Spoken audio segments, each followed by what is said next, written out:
Hi everyone, in today's lesson we are going to talk about the graphs of a positive sine curve and a negative sine curve. Now this is a topic that you should have learned in Algebra 2, so I'm going to go a little bit faster, but I'm still going to review it still the same. So a positive sine curve, if you remember, starts at the origin and goes up first, and then back down through the x-axis, and then meets it back up to the x-axis.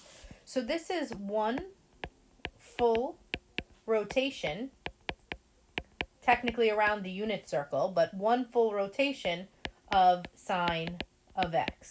So this is the graph, if you want to label it, of y equals sine of x. So important things that we noticed was that it began, so it starts at the origin. But instead of saying origin, I'm going to say midline. And I want you to define the x-axis in this case as our midline. So, in other words, a midline is the line that's directly in the middle from the max value and the min value. So it's the middle line. So we're always going to say that the sine curve will start at the midline. And in this case, the midline happens to be at the origin, but that's going to change as we move across to the units. Okay, so a negative sine curve, same kind of concept, still starts at the midline, but now it goes down, up, down. And basically how we go from this top curve to this bottom curve here, it's really a reflection over the x-axis. And that is our graph, which we will call y equals negative sine of x. So this here is one full rotation of negative sine of x. And again, because it's sine, it still starts at the midline. Now, it would be best for you if you memorized what these two pictures look like, or if you kept them on a nice piece of paper so that way you could reference them later on. All right, so there are some important vocabulary words associated with trig graphs. So I'd like you to copy down these 4 definitions, pause the video, and then hit resume when you're ready for the explanation. Okay, so amplitude is basically the distance the graph is from the midline to either the max or the min value. And remember that distance can never be negative. Cycles are the number of full rotations you see between 0 and 2 pi. Period is how long it takes the graph to complete one cycle, and the interval is what we count by, or how we set up the x-axis. So in order to graph something, we need to have an equation. So all basic sine graphs are going to be in the form y equals a sine bx, where the absolute value of the number in front, which we'll call a, is the amplitude. Absolute value because distance can never be negative. And b is the number of cycles that we would see between 0 and 2 pi. And one other thing, there is a formula to find period. Formula to find period is 2 pi over b, where b is the number of cycles, which I just defined down here. And to find the interval, it's defined as period over 4. So this entire page of vocabulary words and formulas should be something that you remember from Algebra 2. So I'm still going to go through it as we do in our next example. So don't stress if you're a little unsure of what all this means. Okay, so example number 1, we'll say I would like to graph y equals 10 sine x over the interval from 0 to 2 pi, okay? So the first thing that you want to do is we want to go and find our a, which is our amplitude value, our c, which is our cycles, p, which is our period, and I, which is our interval. So remember, like I said before, the a is the absolute value of the number that's in front, right? Because if I write down on top, this was y equals a sine bx. So A is 10, so we're going to take the absolute value of 10, and that will give me 10. My C stands for cycles, and that's what my B is, right? B is my number of cycles. So the number in front of the X here is nothing other than 1, so my cycles are 1. Period is defined as 2 pi over B, where B is the number of cycles.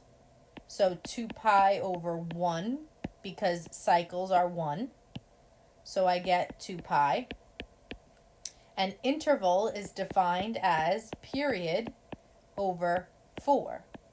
Period, we just calculated, is 2 pi.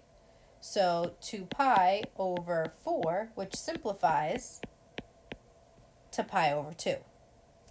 So we have all of our information now to graph our sine curve. So what we need to do is just draw a y-axis, and we know that our sine graph will always start at the midline, or the origin, right, which is right here. And the amplitude is basically how high up the graph is going to go, or how low the graph is going to go from that midline. So the 10 would go up here, and the negative 10 would go down here. Now this is just a sketch. It doesn't have to be perfect. And now I want to graph the sketch. So what I want to keep in mind is what a positive sine graph looks like. So my positive sine graph goes up, down, up. So there are basically these 1, 2, 3, 4, 5 tick marks that I care about. I start at the origin, I go up, midline, down, midline. So this is the pattern that I want to complete.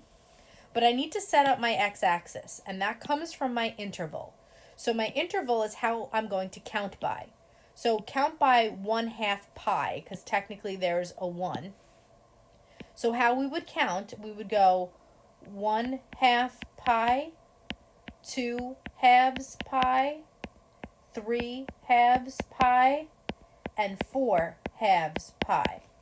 Now I'm knowing that I'm stopping at 4/2 because I know that 4 divided by 2 simplifies to 2 pi, and that's the end point of my interval. So I only have to count until I meet this end point right here. So 1/2, 2/2, 3/2, 4/2. That's how I count by halves. Okay, so now we have to do our tick marks. We start at the midline, or the origin, which would be here. Now the next tick mark went up to the highest point, which would be 10. So my next tick mark goes up to 10. Then I go down to the midline. So my next tick mark, I have to go down to my midline. Then after that, I go down to the minimum value, which is my negative 10. And then my last tick mark is right back up here at the midline, which is at my 4/2, or 2 pi. And then I connect. So I go up, down, and up. Now do your best to connect these. Obviously I missed it over here, but do your best to connect. Try not to make it pointy. Try to make it curvy. Another thing I could ask you about this question is, what would the range be? And remember, range is how tall the graph is, right? So it ranges from -10 to +10. That's my range, from here to here. So that is all. So -10 to +10 with hard brackets would be my range. So that's another type of question that I could ask you about this. Okay, I could even ask you, like, what is the maximum value? And you would tell me 10. I could ask you, what is the minimum value? And you would tell me -10. Right? So that's some information that I can get from a graph. Okay, cool. Let's try another example. Okay, so I have y equals -4 sine 2x, again over the interval from 0 to 2 pi. So again, like the previous example, we need an a, c, a p, and an I. Okay, a is the absolute value of the number in front. So the number in front is -4. So if I take the absolute value of -4, I get 4. So I'm going to put absolute value of this will give me the amplitude. The 2 is my B value, which is my number of cycles. So here my B value is 2. Period is defined as 2 pi over B, where B is the number of cycles. So 2 pi over 2, which reduces to pi. These 2's cancel. Interval is defined as period over 4. So the period is pi and divide it by 4. So again, we're going to set up our sketch. And this time my focus is going to be on a negative sign graph. So in your head, you want to kind of have this sketch that we start at the midline, go down, up, down. So again, we're going to have those 5 key points depending on our tick marks. So my tick marks on my x-axis are going to be based off of my interval. I'm counting by pi over 4, or you could say, in other words, 1/4. So if I'm counting by fourths, this is how we'll set up our x-axis. So we have 1/4 pi, 1/4, 2/4, 3/4, 4/4. Now 4/4 is a good place to stop and think. 4 divided by 4 is 1, so this is really only 1 pi. I need to go to the end of my interval, which is 2 pi, so I'm going to keep going. So if I go from where I counted, 1/4, 2/4, 3/4, 4/4, let's keep going. This would be 5/4 pi, 6/4 pi, 7/4 pi, and 8/4 pi. And again, this is a good place to stop because 8 divided by 4 simplifies to 2 pi. So you can leave these like this. You don't necessarily have to simplify the ones that can be simplified. I'm totally okay with you leaving your x-axis like that. Now the amplitude is how high or how low the graph goes. So the graph goes up to 4. So I'm going to go ahead and just label this as 4 and label this as -4. Again, it's a sketch. It doesn't have to be perfect. But now this time we're graphing a negative sine curve. So we were starting at the midline and we're going down first. So my first tick mark is at the origin. And then my second tick mark is down and then up, up. So watch how I do that. I go down, midline, up. Then I follow the same pattern. Down, down, up, up, down. So I'm following this pattern of a negative sine curve. So let's just show you the definitions. Amplitude is 4. We said amplitude was the distance from the midline to the max value, or the distance from the midline to the min value. And this distance is definitely 4. Cycles means how many complete rotations, so how many of these, I'm going to see between 0 and 2 pi. So if I highlight it for you, 1, 2. Perfect. Period is how long it takes to make one cycle. So one cycle happens in pi. And look, one cycle. So how long did this one cycle take? From here to here ends at 4 pi over 4, which is 1 pi. And then the interval is obviously what I count by. And then that makes everything work. And don't forget, I could ask you about the range for this problem. So range would be from -4 to 4 with hard brackets because the lowest value is -4 and the highest value is 4. Okay, let's try one more problem. All right, so my last example is y equals 2 sine a half x, again over the interval from 0 to 2 pi. So again, we need our a, our c, our p, and our I. So why don't you take a minute, pause the video, and try to see if you can calculate those 4 pieces all on your own, and then hit resume when you're ready for the answer. Okay, so a is the absolute value of the number in front, so it's 2. Cycles, so again, this is my absolute value, that's my amplitude. Cycles is the number in front of the x, which is also my b value. So my cycles is 1/2. Period is defined as 2 pi over b, where b is the number of cycles. So we have 2 pi over 1/2.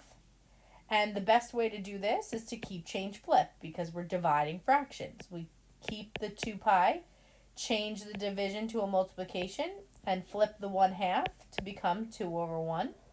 So we kept this, changed the division to multiplication, and flipped this 1/2 to 2 over 1, and that gives us 4 pi. Interval is period over 4. So my period is 4 pi divided by 4. 4's cancel. My interval is pi. So as we graph this one, our amplitude is 2, so we're going to go up 2 and down 2. And we are graphing a positive sign graph, right, because there's a positive 2 in front. So we need to keep this picture in mind. And here we go. So let's count by pi's. So we get 1 pi and 2 pi. Oh, I'm done, right? Because I want to end at 2 pi. So it looks like we're not graphing that many tick marks. So our first graph tick mark is always at that midline. And since it was a positive graph, the next tick mark, I'm going to go up to the maximum. So up here is going to be my next tick mark. Then I go down to the midline, so that's my next tick mark. So here is my midline, so I'm going to go right here. And I actually am stopping. So I'm only graphing half of the cycle, right? I only graphed this piece. So let's test it out. Is my amplitude 2? Is the distance from the midline to the maximum 2? Absolutely. Cycles. How many complete rotations, this thing, that you'll see from 0 to 2 pi? I only want to see a half, and I did. I didn't complete it. I didn't see the whole thing. Period is 4 pi. How long it would take to complete that one cycle. So you kind of have to use your imagination here, where if I were to continue this graph, right, that would be that one full cycle. Obviously, that would take 4 pi. You may not always see the period, but it's how long it would take if it completed it. And then the last thing I could ask you for this problem would be the range. And I want you to give me the range based off of the only graph that you see. So I didn't continue the range, right? This is me just sketching and playing around. So the range really is from 0 to 2, only because I don't see the rest of the graph. If I had asked you to graph from 0 to 4 pi, then you could have said that the range was from -2 to +2, because you would have graphed this other piece. So it really just depends on what information is given. All right, that's it for today. If you have any questions, please let us know.